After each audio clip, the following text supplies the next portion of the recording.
Même Zainam de la page, on a vu hier, Marloquette, dans la Gemara, est-ce qu'on dit la Svara de O'il? C'est-à-dire, on a vu plusieurs Marloquettes, mais entre autres, on a vu cette Marloquette, est-ce que Minatora, c'est assourd de préparer Miyom Tov le Shabbat ou pas? Rabat, il dit, tu sais pourquoi on peut faire Eruv Tafshilin? Grâce à la Svara de O'il. C'est-à-dire, c'est quoi O'il? Peut-être qu'il y aura des invités qui vont venir, et c'est sur ça essentiellement que les Chachamim se sont appuyés pour l'Eruv Tafshilin. Alors que Rav Friza, il dit pas du tout. On pense pas à O'il. Il y a pas c'est pas une logique qui va permettre voilà, qui va permettre le Eruv Tafshilin. Et c'est pour ça que si on a préparé Miyom Tov l'Echol, on est loqué. D'accord? Mais Miyom Tov le Shabbat, c'est moutar, Minatora. Shabbat. Rabbi dit non. Miyom Tov le Shabbat, c'est assourd. C'est mis des rabanan, c'est autorisé parce qu'il y a la svara de O'il. Et la svara de O'il, elle marche même Miyom Tov l'Echol. Donc Rabbi, il pense O'il. Et donc Miyom Tov l'Echol, il n'est pas loqué. Miyom Tov le Shabbat, c'est moutar grâce au Eruv Tafshilin, grâce à la svara de O'il. Et Rav Friza, il dit pas du tout. On n'a pas la svara de O'il. Miyom Tov l'Echol, il est loqué. Et Miyom Tov le Shabbat, c'est moutar. D'accord? Jusqu'à là, c'est ce qu'on a vu hier, marqué dans Rav Friza. La Gemara va continuer à objecter sur Rav Friza. Donc Rav Friza qui dit qu'on a le droit de préparer Miyom Tov le Shabbat. Donc on a posé déjà la question dans le passage précédent à partir du Lechem Apanim. Lechem Apanim, on sait que on ne peut pas préparer le pain du Lechem Apanim, ni Shabbat ni Yom Tov. Donc si on avait un Yom Tov qui tombait, donc d'habitude, on prépare le pain vendredi pour Shabbat d'après. C'est Shabbat d'après, c'est 9 jours après, pardon, qui va être consommé. De vendredi à Shabbat, ça fait 9 jours. Maintenant, si vendredi, c'est Yom Tov, donc on devra préparer jeudi, donc ça fait 10 jours. Et s'il y a 2 jours de Yom Tov, donc mercredi, ça va faire 11 jours. Donc là, on m'a dit, pourquoi d'après toi, Afrizda, tu ne veux pas préparer Yom Tov le Shabbat? Tu es en train de dire que Yom Tov le Shabbat, c'est autorisé. Alors pourquoi Beth Amikdash, on ne faisait pas de vendredi à Shabbat, Yom Tov le Shabbat?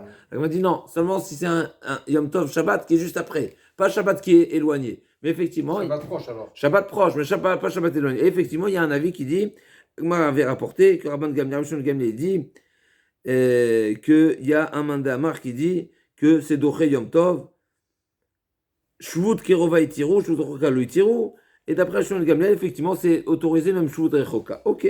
En tout cas, ça c'était la question à partir de Lechem Apanim. La Gemara va poser la même question à partir de Shte Alechem. Shte Alechem, c'était les pains qui étaient offerts le jour de Shavuot. Non, Lechem Apanim. Lechem Apanim, c'est les 12 pains qui sont sur la table, sur le shulchan pendant toute la semaine. Et le Shte Alechem, les 2 pains, c'était les pains qui sont servis le jour de Shavuot, qui viennent avec le korban. Alors là, on a dit comme ça, Metiv Rav Mari, Shte Alechem, En Echalim, Lo Pachot Mishnaim, Velo Yoter Al Shalosh. Donc là aussi, les pains de Shavuot, là aussi, si Shavuot tombe, donc on prépare le pain la veille de la fête, donc minimum 2 jours et maximum 3 jours. Pourquoi? Parce que si la Shavuot tombe un dimanche, donc on devra les faire vendredi, Shabbat, dimanche. Ah oui. Dimanche c'est Shavuot, donc vendredi, Shabbat, dimanche c'est le 3e jour. Donc ou bien c'est la veille de Yom Tov et donc on le mange le pain du 2e jour, ou bien c'est le 3e jour. Donc Metir Amareshta, Alechem Enechem Lo Pachot Mishnaim Velo Yoter Al Shlosha Ketzad Nefot Erev Yom Tov Nechal Yom Tov Lishnai Chal Yom Tov Liot Achar Shabbat. Si Yom Tov c'est dimanche, alors Nechalot Yom Tov Lishlosha. Donc forcément on prépare le pain vendredi et donc dimanche ce sera le 3e jour déjà. On est bon ou pas? Oui, c'est-à-dire que Shavuot c'est samedi dimanche alors. Non, dimanche. Il y a un jour en Israël. Le Shavuot. On parle d'un Shavuot. Shavuot c'est un jour, c'est dimanche. Donc un Shavuot classique en milieu de semaine, eh ben tu fais le pain la veille. Donc tu vas le manger le 2e jour. Et si Shavuot tombe un dimanche, donc tu dois faire la veille de Shabbat, donc tu vas le consommer le 3e jour. Pourquoi? Les fichiers Nadochalo et Shabbat Yom Tov. À nouveau, la même règle, le pain, on ne transgresse ni Shabbat ni Yom Tov pour pâtisser, pour préparer ces pains-là. Puis à Shabbat Nesim Yom Tov, Ashta des Shabbat Yom Tov, Charé. Yom Tov, mais bah, si déjà tu peux préparer Yom Tov le Shabbat, et ben pourquoi tu ne peux pas préparer Yom Tov lui-même? Pourquoi le pain de Hatzeret, tu ne peux pas le préparer Yom Tov? Pourquoi tu dois le préparer la veille? Shabbat, je comprends. Shabbat, tu ne peux pas cuisiner. D'accord? Donc c'est pour ça que le Lechem Apanim, qui était fait, il est fait vendredi, et on a répondu, ok, je ne peux pas le faire Shabbat, je ne peux pas le faire Yom Tov, ok. Mais le Shté Adechem, pourquoi tu ne fais pas Yom Tov lui-même? Oui. Arrête, tu peux même préparer Yom Tov les Shabbats. Donc pour Yom Tov lui-même, non. Même ça, c'est une question qui n'est pas liée a priori avec Rav Frisda, mais en tous les cas, la question, elle est davantage plus difficile après Rav Frisda qui dit que même Yom Tov les Shabbats, tu peux. Alors, pourquoi tu peux pas Yom Tov, Yom Tov? La Gemara dit Shanatam de marquer lachem velo la gavoa. Comment c'est marqué? Le passage dans son intégralité, il dit comme ça. Le passage qui dit Achasha yase lechol nefesh ou levado yase lachem. Il ne ramène pas ici le passage, où il est le passage, ok. Levado yase lachem. Lachem, c'est quoi lachem? C'est pour vous. Pour vous, c'est-à-dire que l'autorisation de cuisiner Yom Tov, c'est seulement pour un besoin du grand public, mais pas ce qui est nécessaire pour le Beth Amikdash. Mais c'est un pédé. Là, comme on a dit au compte de Rabbi Shimon Gamliel, Yom Tov, Maïl Kamemar. Et d'après ce qu'on a vu juste avant, que oui, on peut faire le Lechem Panim Yom Tov. D'accord? Donc là aussi, qu'est-ce que tu donneras comme réponse? Maïl Kamemar, ça va la Kabashol Damar, Lachem, et donc tu peux. Donc Lachem, alors qu'est-ce que tu fais du Lachem? Lachem velo lanochim. Tu peux cuisiner pour toi, mais pas pour le goy. Yom Tov, tu as le droit de cuisiner pour toi, pas pour le goy. Tu n'as pas le droit d'inviter un goy. Yom Tov. Ni un goy, ni un Mechal Shabbat. Un Mechal Shabbat, Mechal Yom Tov, tu peux l'inviter. Shabbat, tu peux l'inviter. Parce que tu ne vas pas cuisiner pour lui. Ouais. Mais Yom Tov, qu'on risque de préparer quoi que ce soit pendant Yom Tov, et Yom Tov, on a le droit de préparer ça pour nous, pas pour quelqu'un qui est, pas pour un goy, et non plus pas pour un Mechal Shabbat. Un Mechal Shabbat, c'est comme Yom Tov. C'est comme un goy. On est bon ou pas? Sheachner Afrizda le Rabba Biyad Ravacha Baravuna Mi Amrina Noil. Donc l'agma, voilà la question qui était envoyée. Rafrizda a envoyé Rabba. Donc Sheachner le Rafrizda le Rabba Biyad Ravacha Baravuna. Donc Sheachner le Rabba Rafrizda le Rabba. Donc Rafrizda a posé l'action à Rabba. Est-ce qu'on dit la svara de Oil? Donc la svara qu'on a dit, comme on a dit, c'est quoi la svara de Oil? Oil v'mikla ochim. Donc on n'est pas, il y a deux nafkaminot, mais une essentielle, c'est est-ce qu'une personne qui a cuisiné miyom tov lechol, il est passible de malkout ou pas? D'accord? C'est ce qu'on a vu dans le passage précédent. C'est ça l'origine de la marloquette, n'est-ce pas? Rafrizda, itmar, raofé miyom tov lechol, Rafrizda marloqué, Rabba mar enoloqué. Donc Rafrizda, il a envoyé la question à Rabba, alors que Rabba lui-même, il pense au il. Rafrizda, il pense qu'on ne dit pas au il. Rafrizda, il dit, prends des coups. Celui qui a cuisiné miyom tov, dans l'intention de le consommer pour la semaine, il prend des coups. Rabba dit, prend pas des coups. Pourquoi? Oh, il. Et donc, Rafrizda, il demande à Rabba, Ve'atna, donc il a envoyé une question. Il n'a pas envoyé une objection. Il a envoyé une objection. Il n'a pas envoyé une question pour savoir qu'est-ce que tu penses. Non. A priori, il savait ce qu'il pensait. Et donc, il avait une question à lui poser. Comment toi, tu dis que celui qui cuisine miyom tov lechol, il est dispensé de malkout? Ve'atna, c'est marqué dans la Mishnah, yesh choresh telem echad. N'est-ce pas, on avait vu ça dans Makot. Il est possible que par une action, eh ben c'est une action qui est composée de plusieurs transgressions. Yesh choresh telem echad. Il fait une action, il est choresh. Choresh, c'est quoi? C'est labourer. Il laboure. Ouais. Et c'est un labourage interdit qui a plusieurs interdits à la fois. Par exemple, elle va dire elle dit dans Makot, n'est-ce pas? Yesh choresh telem echad. Ve chavim alav mishum shmone lavim. 8 interdits. En une fois, il va prendre 8 coups. Wow. Par exemple, Achoresh Beshor Vachamor. Ah oui. Donc, premier interdit, l'Otachosh Beshor Vachamor Yardav. C'est marqué, tu n'as pas le droit de labourer. Donc, le labourage, il est interdit. Ce n'est pas le labourage lui-même. Oui, ça veut dire, c'est un labourage qui est interdit à cause de l'association des bêtes qui labourent. Mais en tout cas, c'est dès le moment où tu laboures, ce n'est pas l'attelage, ça c'est à vérifier. Quand est-ce que tu es dans la transgression? L'Otacharosh Beshor Vachamor Yardav. Donc, c'est dès le moment où tu laboures avec les deux bêtes que tu transgresses. Si tu as attelé les deux bêtes, mais tu n'as pas labouré, les rois, tu transgresses pas, n'est-ce pas? Donc ça, c'est à vérifier.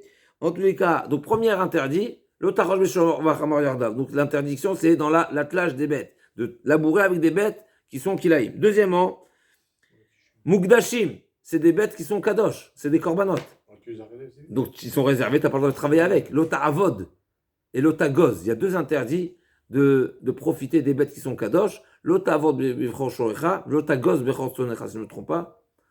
Donc l'Ota Avod, tu n'as pas le droit de faire travailler. Donc c'est Mukdashim. Troisièmement, Kilaïm, tu es en train de tu es en train de labourer du kilaïm, et donc, là aussi, c'est un petit peu, il faut vérifier, kilaïm bekerem, donc il est en train de labourer, donc d'entretenir.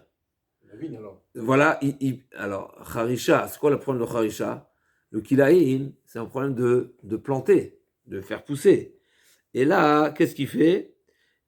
C'est pas le labourage En lui-même. de préparation à la semence, mais c'est qu'il a déjà jeté les graines et en labourant, il recouvre les graines, Ah ouais. il recouvre de terre les graines.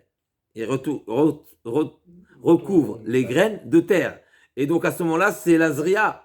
D'accord? Donc c'est à ce moment-là où il permet, ça va permettre à la graine de pousser, de germer, chazak, et donc il est dans terre. Donc on a dit encore une fois, Kilaïm, Shorvachamor Yardav, il est dans des Mukdashim, il est Kilaïm au sol, il y a du Kilaïm, pourquoi? Parce que c'est Kilaïm Bekerem. Donc on est déjà à 3. Shvit, donc on n'a pas le droit de labourer, c'est la 7e année. Et en plus de ça, Yom Tov, donc il est à l'intérieur de Shvit, de Yom Tov. Et en plus de ça, Kohen, Venazir, Betakvarot. Kohen, donc il y a 2 interdits, Kohen Nazir, Vetuma, et donc ils sont les Rakshnia, et il nous manque un à chaque fois.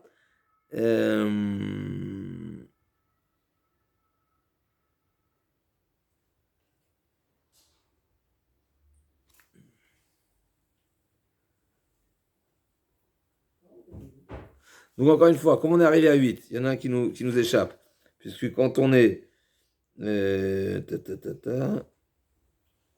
Donc on a dit encore une fois, Shmone Lavim, Choresh Beshor Bachamor Yardav, Mukdashim, Kilaim, Kerem, Shvi'it, Yom Tov, Kohen, Venazir. Ouais, Kohen, Venazir, on a tout, Mechila, encore une fois. Shor Bachamor Yardav, donc c'est Kilaim, Mukdashim, Kilaim, Bekerem, Shvi'it, Yom Tov, Kohen Nazir. Kohen. Kohen Venazir. Non, donc ça fait 7. Il nous manque un. Mechila, il nous manque un. Donc Rafrizda, là c'est Rafrizda qui pose la question sur Rabat. D'après toi, Rabat, qui a cette logique de Ho'il, c'est-à-dire que tu peux dispenser, même si tu fais une action qui en soi elle est interdite, mais du fait que tu peux te retrouver dans une situation d'autorisation, rétroactivement, ça ne me permet pas de le condamner la personne. Comme celui qui cuisine, même s'il a l'intention pour cuisiner pour après Yom Tov, mais du fait qu'il peut être sauvé par une situation qu'il n'avait pas prévue, d'accord, qui est la venue des invités, eh ben ça le dispense. Et bien là aussi pour Yom Tov, tu as qu'à dire pareil. Comment se fait-il que tu condamnes celui qui a labouré à cause de Yom Tov?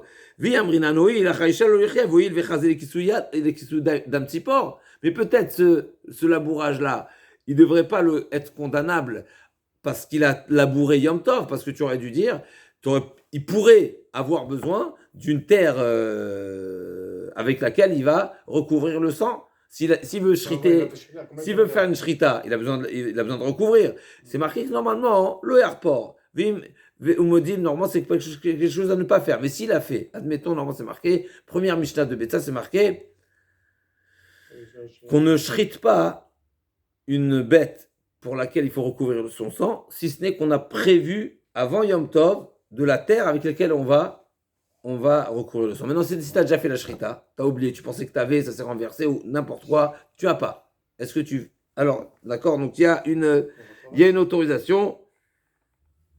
Et donc, finalement, cette terre-là, elle est autorisée d'être utilisée. Donc finalement, cette harisha, tu ne peux pas le condamner sur la harisha, puisque c'est une harisha qui pourrait être, donc ce labourage, qui pourrait être utilisé d'une façon autorisée. Et donc, il ne devrait pas être condamné. Amar Papa par Shmuel Ba'avanim, mais Kurzalot, on parle ici d'une harisha qui est d'un terrain qui est relativement rocailleux, d'accord, une harisha très intéressant, d'accord, c'est une terre rocailleuse avec laquelle tu ne peux pas accomplir cette mitzvah de Kisui Adam. Kisui Adam, il faut que ce soit, comment on appelle ça? Non, que ce soit quelque chose qui est poudreux, pas poudreux, mais en tous les cas, poudreux c'est un petit peu, voilà, c'est pas le terme approprié, mais c'est sablé, d'accord, il faut que ce soit quelque chose hein? Meuble. Une terre meuble. Meuble, chazak, parce que l'agma elle va dire toutes sortes, donc on va voir si je ne me trompe pas, c'est dans Maseret Troulin, dans Kisui Adam. Avec quoi on fait Kisui Adam? Donc il y a voilà, une fonction de matière comme qui puisse bien couvrir. Mais si c'est rocailleux comme ça, tu ne peux pas faire avec Kisui Adam. Donc il faudra dire, d'après Rabba il répond, donc Rav Papa répond pour Rava, Rabba il dit, cet enseignement qui nous a trouvé ce cas de figure très intéressant, il faudra préciser, rajouter une précision que le cas de figure, il sera condamnable sur la harisha seulement s'il a labouré une terre qui n'est pas une terre en réalité, mais c'est rocailleux. Tu me diras, qu'est-ce qu'on plante là-bas? Ok, la Gemara dit, mais même c'est rocailleux. Si ces pierres-là, il est mou, il est concasse, et ben tu pourras faire avec ton Kisui Adam. Raoui les Kotchan, ou Ktchem Yom Tov Misharé, et Raoui Am Ktchem Kle Achariad, oui, tu pourrais, d'une manière pas classique, les concasser et réaliser ton Kisui Adam, tu vas recouvrir le sang. Là, m'a dit non, Betsunma, c'est vraiment un rocher. Un rocher, non, ça, tu ne veux pas. Claire Hariad, aujourd'hui, on a des machines qui cassent les rochers, n'est-ce pas? Ils font du sable, n'est-ce pas? Les broyeurs, ils font du sable à partir de la roche. C'est ce qu'on appelle, dans la construction, il y a le sable de mer et le sable, en israélien, je vous dis, Chol Yam et Chol Mechona. Donc, c'est deux sables différents. Le sable de mer, il est plus humide. Et le sable à partir de il est plus sec. Et on fait ces deux usages complètement différents. Là, on est pour voilà. Ken. Et donc la Gemara dit Tsuma. La Gemara demande, je comprends pas. C'est une blague. Mais si c'est une Tsuma, c'est un rocher. Mais un rocher, ça se plante pas. Ça se cultive pas. Donc, tu es en train de me parler d'une harisha, donc il a labouré, pourquoi? Pour semer, pour planter, parce qu'il y avait des... Donc, si c'est une souma, c'est un rocher, il n'y a pas. Donc, là, m'a dit, non, en réalité, c'est tsuma milema, là, va tiroir milemata. Non, la partie qui laboure, c'est de la roche, effectivement, mais le dessous, c'est de la terre. Et donc, effectivement, il retourne ou il retire la partie rocailleuse de manière à découvrir et à permettre à la graine d'atteindre la partie de terre et de la planter. Donc la Gemara, elle a trouvé une réponse à toutes ces questions. Elle dit qu'effectivement, il faudra dire qu'on est dans une... une matunta, c'est une terre qui est relativement humide et qu'on peut bien planter et on peut pas en faire du hafar. Elle est tellement humide qu'elle est peut-être comme de la terre glaise ou autre, n'est-ce pas? C'est vraiment et donc on n'en fait pas de la terre, on n'en fait pas de la poussière, pardon. Ça s'effrite pas, ça reste en bloc. Si je ne me trompe pas, c'est comme la terre glaise. Alors, je ne sais pas qu'est-ce qu'on peut planter là-bas, mais en tout cas, l'agma a dit que Matunta. Ok. Itive Abaye, Amevachel Gidanaché. Donc, on revient toujours dans Yom Tov. Celui qui cuisine Yom Tov, du Gidanaché avec du lait. Donc, Gidanaché, c'est le nerf, avec du lait. Est-ce qu'il transgresse maintenant? Combien d'interdits il a transgressé? Donc déjà, alors, il faut savoir, est-ce qu'il y a l'interdiction de Bassar Bechalav, un guide, un nerf, est-ce que c'est de la viande ou pas? Alors, si je ne me trompe pas, on retient qu'il n'y a pas de ta'am dans les nerfs, il n'y a pas de goût, et donc ça n'interdit pas, si je ne me trompe pas. Il y a un enseignement qui parle de guide haché et qui le considère comme étant de la viande, mais si je ne me trompe pas, ce qu'on retient, c'est l'avis que le nerf, il n'a pas le goût de viande, et donc il n'interdit pas le lait. Même si ça ne veut pas dire que c'est autorisé, mais ça n'interdit pas parce qu'il n'y a pas de note en dans les nerfs. À nouveau, ça c'est de mémoire, c'est quand même à vérifier, mais comme ça j'ai de mémoire.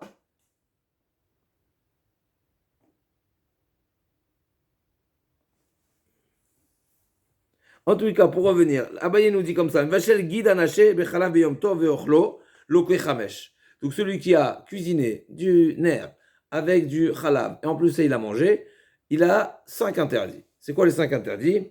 Mishum mevachel guide beyom tov. Premièrement, il a cuisiné de l'inconsommable Yom Tov. Donc, tu n'as aucune autorisation. Tu as le droit de cuisiner ce qui est mangeable. Ah, Racher, il y a assez de Chol Nefesh Adam, ou il y a Levado, il y a assez Lachem. Donc, tu as le droit de cuisiner si c'est mangeable. Mais non, c'est pas mangeable. Donc, tu cuisines pour rien. Donc, c'est interdit. Donc, Loke Mishum Vachel Gid Yom Tov. Veloke Mishum Ochel Gid. Il y a un deuxième interdit. De le consommer. Le consommer, à nouveau, même si ça n'avait pas été Yom Tov, aucun rapport, c'est consommer du guide. Donc, jusqu'à là, tout va bien. Loke Mishum Mevachel Basar Bechalav. On a dit Basar Bechalav, dans cet enseignement-là, à nouveau, on pense que c'est pas à cause de l'interdit de Yom Tov, mais Basar Bechalav, Basar Bechalav. À nouveau, juste, je vais voir si j'ai la note ici. D'abord, on va voir dans Rashi, Mishum, ça va être dans la... Ok.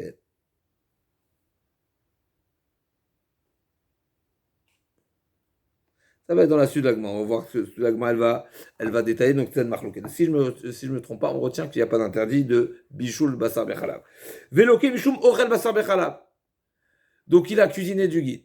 Il a cuisiné du guide Yom Tov. Donc, il a mishum ochel guide, mevachel guide, ochel guide, mevachel basar bechalav, mishum ochel basar bechalav et mishum avara. Et en plus de ça, il a allumé le feu pour rien. D'accord? Et donc, la question de l'Agmar va être, comment ça se fait-il que tu vas lui appliquer ce 5e malkout à cause de l'avara, alors que d'allumer le feu, a priori, c'est pas censé être condamnable. D'après toi, Rabat, tu me dis, oh il, mais allumer le feu. Mais en soi, allumer le feu, c'est pas une faute. Même si je l'ai allumé pour une raison qui n'est pas valable. Mais peut-être que j'aurai un besoin. Peut-être que je vais cuisiner autre chose, je vais mettre de l'eau à chauffer, n'importe quoi, je vais réchauffer la maison, ça c'est un autre problème. Est-ce que c'est autorisé ou pas? Mais en tous les cas, c'est a priori, comment se fait-il qu'il est passible de malkout sur la havara, sur le fait d'allumer le feu, alors qu'allumer le feu, en soi, c'est autorisé Yom Tov.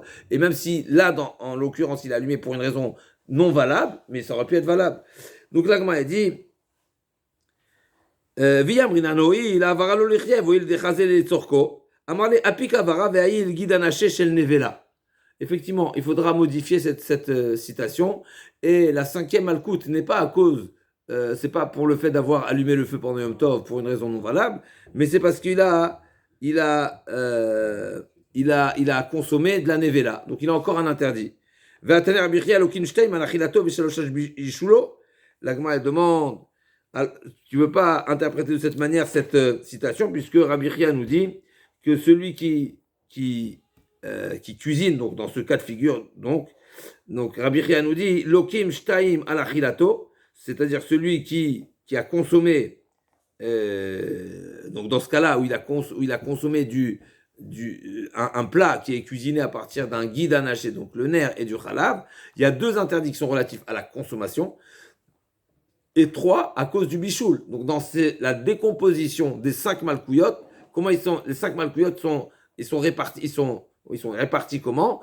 Il y en a 2 à cause de la consommation et 3 à cause de la préparation. D'après toi, si tu dis que c'est Nevela, donc il devrait en avoir 3 à cause de la consommation. Il faut rajouter Nevela. L'agma a dit, l'agma a dit non, il faudra dire que le 5e malkout n'est pas pour le fait d'avoir allumé le feu Yom Tov, mais c'est qu'il a utilisé des bois qui n'étaient pas préparés avant Yom Tov. C'est-à-dire qu'on sait bien, Ve'echinu.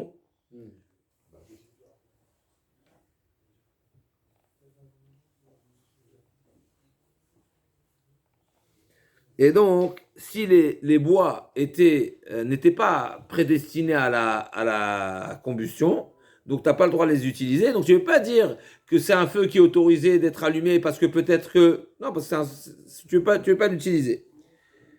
La Gemara, ok, on va s'arrêter là. Et la Gemara va continuer sur le sujet. Est-ce que la notion de Mouktsé, c'est un interdit de Deoraita ou pas? Donc Mouktsé, à nouveau, c'est une formule, mais la traduction, elle est très simple. Mouktsé, ça veut dire que c'est réservé à.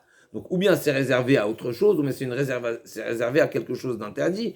En tout cas, c'est pas prévu à être utilisé. Et dans la Torah, c'est marqué Ve'echinu et Asher. Ici, on apprend que ce qui est censé être utilisé Yom Tov, il doit être préparé au préalable. Donc la Gemara va justement développer. Est-ce que c'est une chose qui n'est pas, on qu'on n'a pas prévu utiliser Yom Tov, c'est est-ce qu'il est un interdit d'Eoraita ou pas? Là, on est en train de dire qu'il prend des coups. S'il prend des coups, ça veut dire que c'est un interdit formel de la Torah. Donc, le Slagma va développer ce sujet du Mouktsé pour Yom Tov. On se retrouve demain.